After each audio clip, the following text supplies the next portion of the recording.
Welcome back. In the previous video, we talked about the reports page. Now we will be talking about how to use the skill listing under the skills tab to practice a skill of your choice. So we're going to go to this tab right here next to my dashboard. It's the skills tab. So over here, when you hover over it, it brings up all the possible skills you could look at.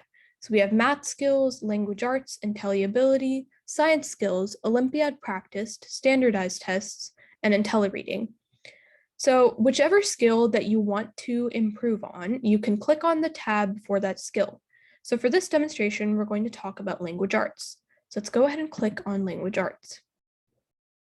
Okay, so once you click on language arts, it brings up this page, okay?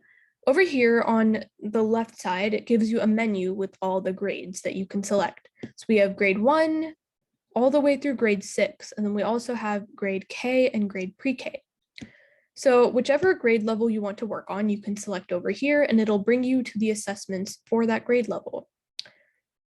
If you look up here at the top, it tells you that skills completed are indicated by a check mark. So anytime you see a check mark next to a test, that means you've already done it. So right here, we can see under grade 1, we've already done My Messy Room and Porridge Never Tasted So Good. So we won't do those again because we've already done them. Unless you want to improve your score, you can take a test again. If you see a pencil next to the test, that means it is not timed, it is just a practice. But if you see a clock, that means it's an assessment. So it's going to be timed and it's going to count towards your rewards points. Okay, so we can also select by topics in the menu. So if you click on topics, it'll bring up all the topics that we have. So they're all in alphabetical order. You can select whichever topic you'd like if you want to improve on that topic. So for the purposes of this demonstration, we're going to do it by grade level. But if you would like to do it by topics, that is an option as well. So let's go ahead and do grade 5. So we're going to click on grade 5, and it will take us to all the assessments for grade 5.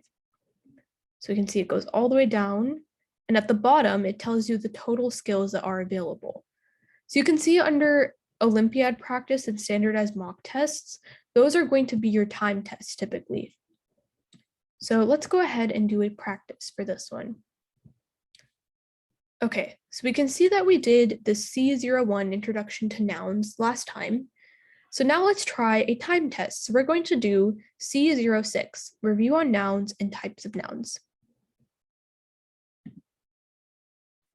So again, you're going to read this introduction, and then you're going to go ahead and start the test. So you only have 2 minutes to complete this test. It's a speed assessment. So you're going to go ahead and take the test.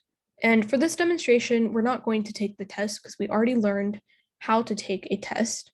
So when you're ready, you can go ahead and take that test on your own time. Thank you for listening, and I hope you learn more about how to use the skill listing to practice a skill of choice.